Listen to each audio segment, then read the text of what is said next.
ओम गणेशाय नमः। आज हम शुक्र प्रदोष व्रत, जो कि सुख समृद्धि और सौभाग्य का वरदान देने वाला व्रत है, उसकी कथा सुनने जा रहे हैं। उससे पहले अगर आपने मेरे चैनल को लाइक शेयर सब्सक्राइब नहीं किया है तो प्लीज़ कर दीजिए और बेल बटन को भी प्लीज़ प्रेस कर दीजिए ताकि आने वाला कोई भी नोटिफिकेशन मिस ना हो सके। शुक्रवार को पड़ने वाले प्रदोष को हम शुक्र प्रदोष कहते हैं। हर माह आने वाले प्रदोष व्रत भगवान शिव की कृपा पाने का सबसे बड़ा दिन माना जाता है। शुक्रवार को पड़ने वाले व्रत को शुक्र प्रदोष व्रत कहते हैं। इस दिन किए जाने वाले प्रदोष व्रत से सुख समृद्धि और सौभाग्य का वरदान प्राप्त होता है। प्रदोष व्रत की पूजा शाम के समय प्रदोष काल में ही की जाती है। यह प्रदोष सूर्यास्त से लगभग 1 घंटे पहले का समय होता है, जो कि प्रदोष काल कहलाता है। धार्मिक ग्रंथों के अनुसार प्रदोष व्रत करने से भगवान शिव शंकर की पूर्ण कृपा प्राप्त की जा सकती है और इससे जीवन में किसी भी प्रकार का अभाव नहीं रहता है।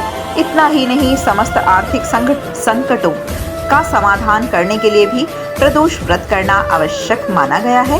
इस व्रत के प्रभाव से हर तरह के रोग दूर होकर बीमारियां पर होने वाले खर्च में भी कमी आती है। भगवान शिव को ज्ञान और मोक्ष का दाता माना जाता है, अतः आध्यात्म की राह पर चलने वालों को यह व्रत अवश्य ही करना चाहिए।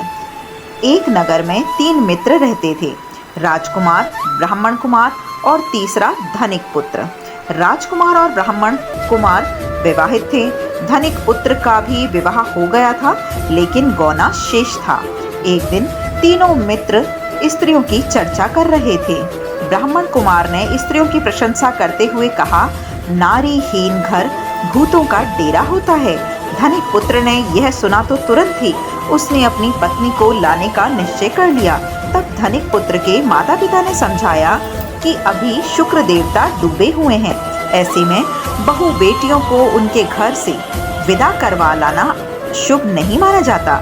लेकिन धनिक पुत्र ने एक नहीं सुनी और ससुराल पहुंच गया।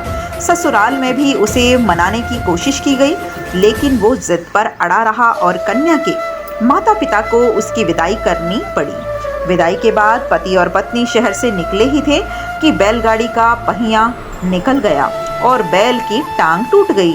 दोनों को चोट लगी, लेकिन फिर भी वो चलते गए। कुछ दूर जाने पर उसका पाला डाकुओं से पड़ा। जो धन उनके पास था वह वो लूट कर ले गए। दोनों घर पहुंचे, वहां धनिक पुत्र को सांप ने डस लिया।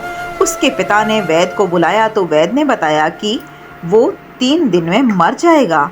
जब ब्राह्मण कुमार को यह खबर मिली तो वो धनिक पुत्र के घर पहुंचा और उसने माता पिता को शुक्र प्रदोष व्रत करने की सलाह दी और कहा कि इसे पत्नी सहित वापस ससुराल भेज दें। धनिक ने ब्राह्मण कुमार की बात मानी और उन्हें ससुराल पहुंचा दिया, जहां उनकी हालत ठीक होती गई। यानी शुक्र प्रदोष के महात्म्य से सभी घोर कष्ट दूर हो जाते हैं। उस दिन यह उन्होंने कथा सुनी और सुनाई तथा कथा समाप्ति के बाद हवन सामग्री मिलाकर 11, 21 या 108 बार ओम ह्रीम क्लीम शिवाय स्वाहा मंत्र से आहुति दें। उसके बाद शिव जी की आरती तथा प्रसाद वितरित करें। उसके बाद भोजन करें। कहा जाता है कि शुक्रवार को प्रदोष व्रत सौभाग्य और दाम्पत्य जीवन में सुख समृद्धि भर देता है। यही कारण है कि आज के प्रदोष व्रत का काफी माना जाता है। शुक्रवार के दिन पड़ने वाले इस प्रदोष व्रत से सुख समृद्धि मिलती है। बोलो पार्वती पते महादेव की जय।